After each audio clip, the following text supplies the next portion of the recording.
Hey guys, I'm at the movie theater. So they have a kiosk. They don't where you can get the tickets. So everything's automated here. Get tickets. Look at the times. So you see Minions 2, Top Gun Maverick. Let's say I want to watch Minions 2.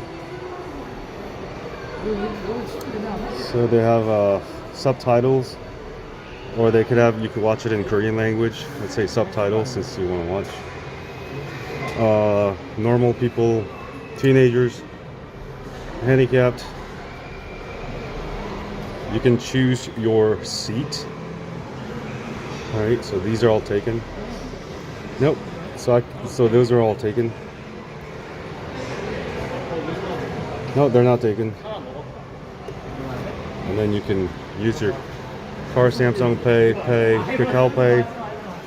You get put your card here, Samsung Pay there.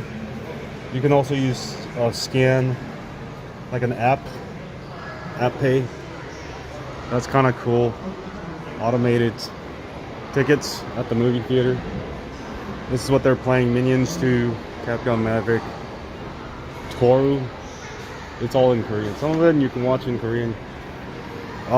They also have the portable USB chargers that you can get.